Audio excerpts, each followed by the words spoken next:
Assalamualaikum warahmatullahi wabarakatuh. Salam sejahtera untuk semuanya.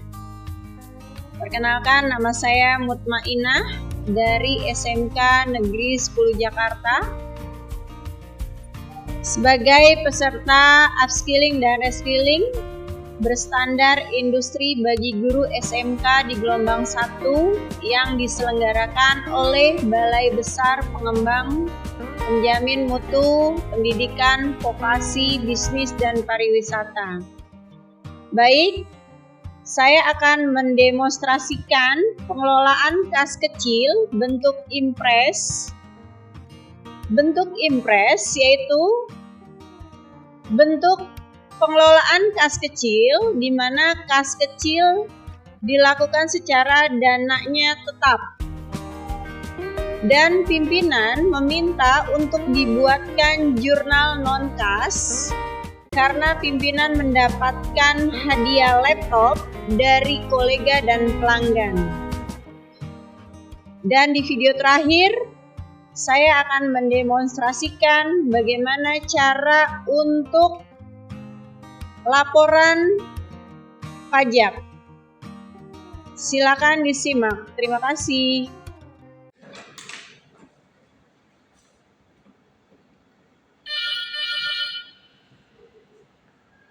Bu Ina, tolong ke ruangan saya sebentar, Bu. Baik, Bu. Saya tunggu ya. Terima kasih.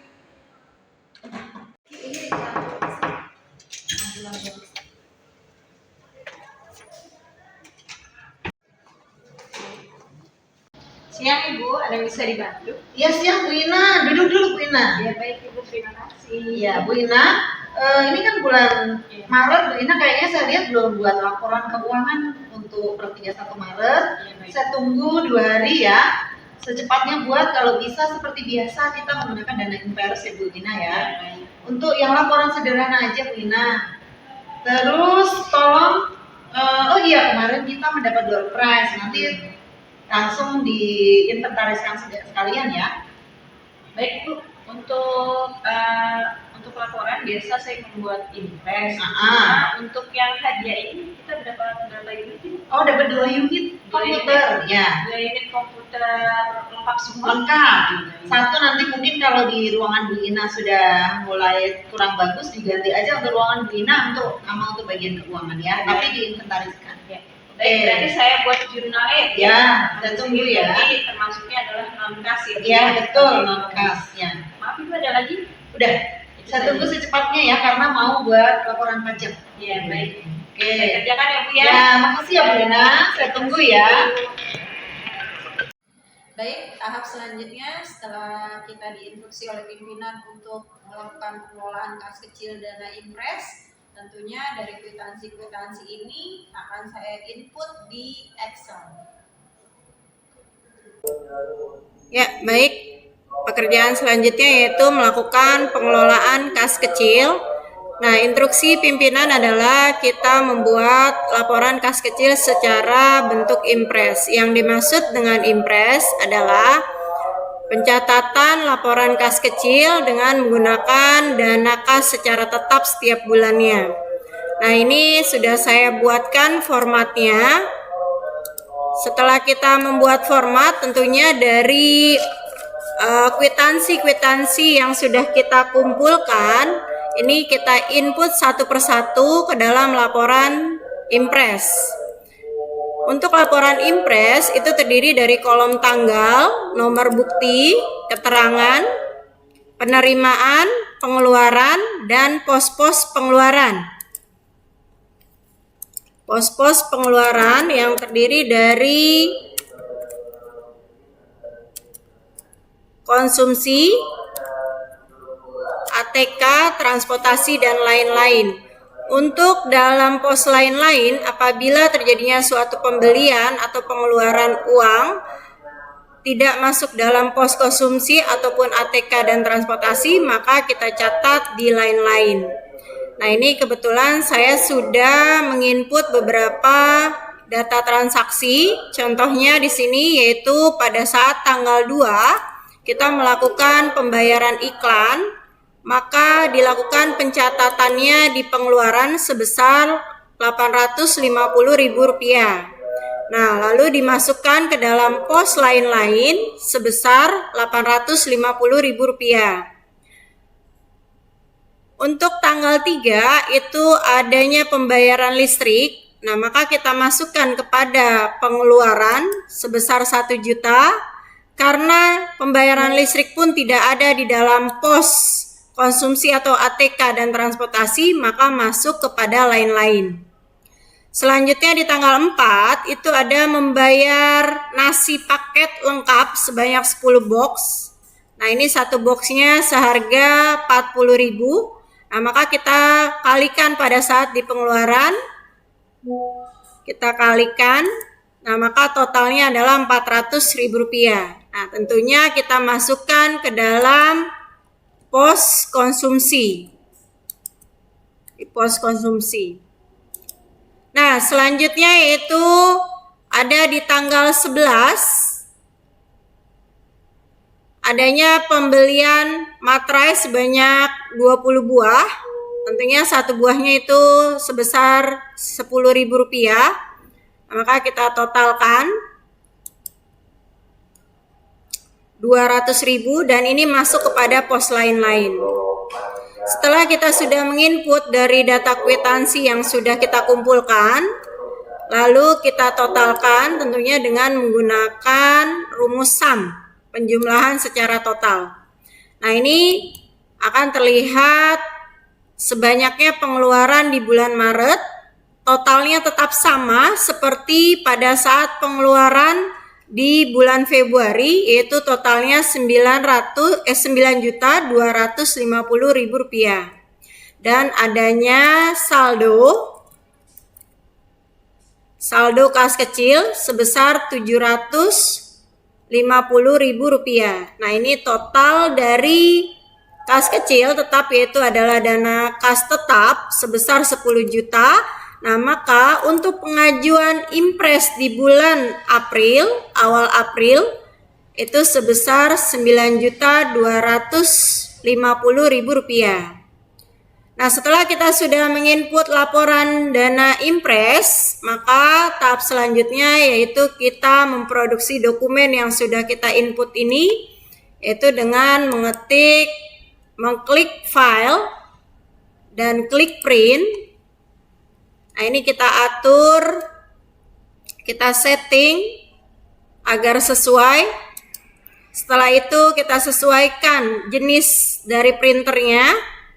Setelah sudah semuanya aktif, jenis printernya ready, nah maka kita klik print. Setelah itu kita membuat bukti transaksi dari BKK-nya, bukti kas kecilnya, yang terdiri dari bukti pengeluaran kas. Nah, untuk bukti pengeluaran kas di sini, setiap pengeluaran dari nota ataupun kwitansi yang kita terima, maka kita input bukti pengeluaran kasnya. Nah, ini contohnya BKK 01, yaitu kita bayarkan kepada majalah Tempo uang sejumlah Rp850.000 untuk pembayaran iklan. Nah, di sini ada tanda tangan yaitu disetujui oleh pimpinan, dibayarkan oleh saya sendiri pemegang kas kecil, dan diterima oleh yaitu bagian majalah Tempo. Begitupun sampai kita membuat bukti pengeluaran kas kecil sampai di akhir Maret.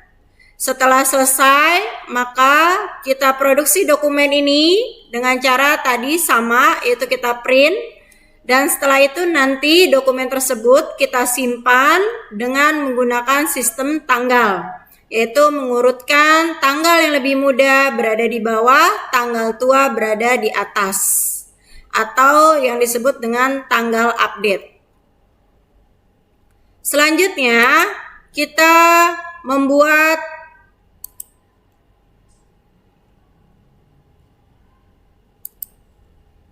form pengajuan dana Setelah kita sudah mengetahui berapa besar jumlah pengeluaran yang ada di bulan Maret, yaitu tadi totalnya adalah Rp9.250.000. Nah, maka kita lanjutkan dengan melakukan pengajuan dana, bahwa di sini yaitu bagiannya pemasaran, maka periode kas kecilnya adalah untuk bulan April, karena kita akan melakukan pengajuan untuk dana April. Dana tetapnya, bahwa tadi impresnya adalah 10 juta dan adanya saldo sebesar Rp750.000. Nah, maka pengajuan dana tetap untuk bulan April yaitu Rp9.250.000. Nah, tentunya dokumen ini harus disetujui oleh pimpinan dan diajukan oleh saya sebagai pemegang kas kecil dan disetujui oleh bagian keuangan atau di bagian bendahara ataupun kasir. Nah, tahap selanjutnya dibuatlah bukti penerimaan untuk nantinya di bulan April, maka kita ganti pada nomor kwitansinya yaitu bulan 4. Diterima oleh di sini adalah sekretaris. Uang sejumlah Rp9.750.000 untuk keperluan dana kas kecil yaitu bulan April.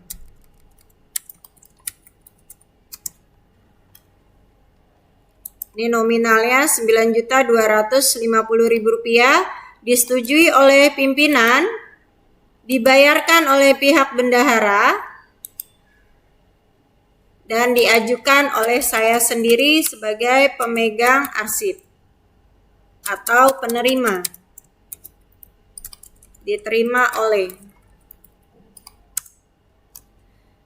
Setelah kita sudah menerima bukti penerimaan ini, maka bukti-bukti transaksi tadi yaitu bukti pengajuan, bukti penerimaan dan bukti kas keluar itu kita arsip tentunya dengan menggunakan subjeknya masing-masing.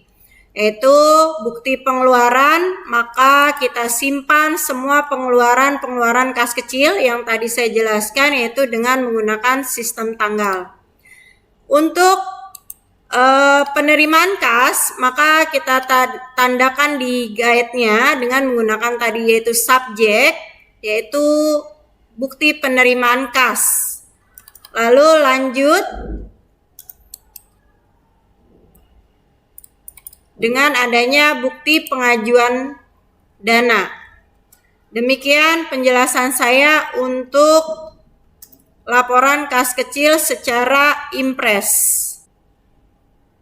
Ya baik, instruksi pimpinan bahwa tadi menjelaskan kita mendapatkan hibah, bahwa hibah ini akan masuk kepada data kita non-kas, karena ini merupakan adalah hadiah yang diberikan oleh pihak kolega, tetapi tetap kita harus membuat jurnalnya.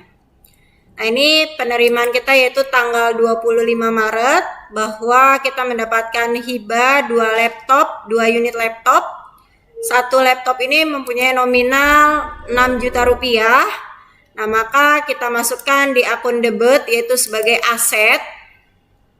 Nah, ini kita totalkan 6 juta dengan 2 unit, dikalikan 2 unit menjadi di debit aset kita yaitu sebesar 12 juta, dan di kredit pun kita harus balancekan akunnya hibah. Ini hibah atau hadiah, jumlahnya totalnya adalah 12 juta. Nah, ini adalah jurnal umum untuk penjelasan non-kas. Harus tetap diketahui oleh pimpinan dan dibuat oleh saya sendiri yang mengetahui dari hibah tersebut. Dibuat. Ya, demikian penjelasan untuk pembuatan jurnal umum non-kas. Ya, tahap selanjutnya setelah kita membuat laporan ataupun data untuk meminimalisir pencurian data, nah maka Data yang sudah kita simpan itu harus kita kunci. Caranya adalah kita klik file, setelah itu klik info, lalu di sini ada pilihan protect. Nah, kita pilih di sini protect workbook. Nah, di sini kita pilih yang pilihan kedua, inscribe with passport. Nah, maka kita tulis password yang kita inginkan. Misalnya di sini 1, 2, 3. Kita klik OK. Lalu diulangi lagi passwordnya 1, 2, 3. Kita klik OK kembali. Nah, maka dengan demikian bahwa file ini sudah terkunci. Hanya kita yang mengetahui data ini. Lalu kita lakukan save.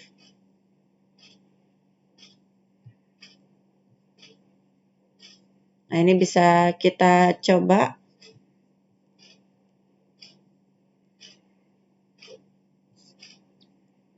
Ketika kita membuka, nah maka kita diminta akses untuk pasportnya. Kita klik OK, baru ini akan kebuka. Nah, demikian untuk cara kita minimalisir pencurian data untuk kas kecil. Ya, baik, tahap selanjutnya yaitu kita laporan pajak tahunan. Nah, ini kita gunakan secara online dengan aplikasi DJB Online. Nah, ini kebetulan saya sudah masuk pada menunya. Untuk dapat membuat suatu laporan pajak online, maka kita harus menyiapkan yang pertama adalah KTP, karena untuk login pada aplikasi tersebut kita menggunakan NIK. Lalu kita siapkan nomor NPWP kita atau kartu NPWP, dan selanjutnya adalah SPT, dan tentunya laporan keuangan mengenai pendapatan kita. Ketika sudah masuk menu DJB, maka kita klik buat SPT. Nah, di sini akan ada beberapa pertanyaan. Apakah Anda menjalankan usaha atau pekerjaan bebas? Maka kita jawabnya adalah tidak. Lalu di sini pun ada pertanyaan lagi, kita jawab tidak. Selanjutnya ada pertanyaan, apakah penghasilan bruto yang Anda peroleh selama setahun kurang dari 60 juta rupiah? Nah, jika kita mempunyai penghasilan lebih dari 60 juta, maka kita jawab tidak. Jika memang tadi pertanyaan ini pas untuk kita, yaitu kita memperoleh setahun kurang dari 60 juta, maka kita jawab ya. Nah, maka nanti akan keluar SPT-nya. Nah, kita isi SPT tersebut, yaitu tahun pajaknya adalah tahun pajak 2024. Nominal dengan normal. Lalu setelah sudah keisi, kita lanjut. Nah, nanti akan ada draft SPT yang akan dikirimkan via email kita. Dengan demikian, laporan pajak dengan menggunakan aplikasi DJB selesai. Maka kita lakukan keluar atau logout. Demikian, terima kasih. Yeah, Bobby Valentino.